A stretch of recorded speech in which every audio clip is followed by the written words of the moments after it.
BCB নির্বাচন নিয়ে এখনো রহস্য করছেন তামিম ইকবাল। আমিনুল ইসলাম বুলবুল নান্নু নির্বাচন করার আনুষ্ঠানিক ঘোষণা দিলেও তামিম ইকবাল বলছেন খুব শিগগিরই জানাবেন সিদ্ধান্ত। আর তামিমের এই কথায় প্রশ্ন উঠে, তবে কি সভাপতি হবেনি এমন গ্রিন সিগন্যাল এখনো পাননি এই সাবেক অধিনায়ক? এটা রিজন আপনারাও জানেন আমি কি কারণে আসি নাই, সো ওটা আশা করি সামনে আপনারা বুঝতে পারবেন।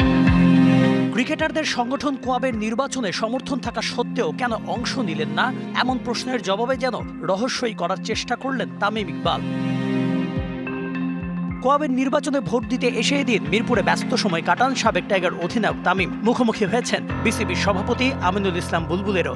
অনেকক্ষণ কথা বললেন দুই সাবেক অধিনায়ক। দূর থেকে যা দেখে মনে হতে পারে নির্বাচনী আলাপচারিতা।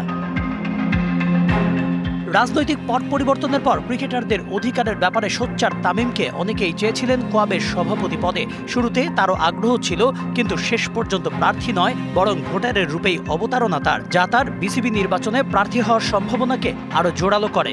যদিও নির্বাচন নিয়ে আগ বাড়িয়ে কিছু না বলে কোয়াব নিয়ে কথা বললেন এই ওপেনার। যদি ক্রিকেট বোর্ড প্লেয়ারদেরকে লুক আফটার করে, তাদের টাকা পয়সা সবকিছুর দিক থেকে যদি লুক আফটার করে, তো তাদের তো কোনো কাজ করার উচিত না। বিকজ কি নিয়ে কমপ্লেন করবে? আমার মনে হয় যে ওদের চেয়ে বেশি ক্রিকেট বোর্ডের দায়িত্ব যে ওদেরকে সব ধরনের ফ্যাসিলিটিস দেওয়া হোক, যেটা ওদের রাইটস আর যেটার জন্য ওরা যোগ্য।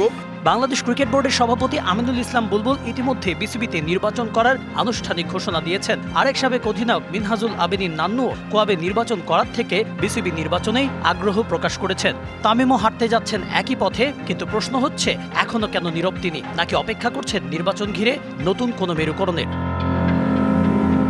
Kanak Mahmud, DBC news, Dhaka.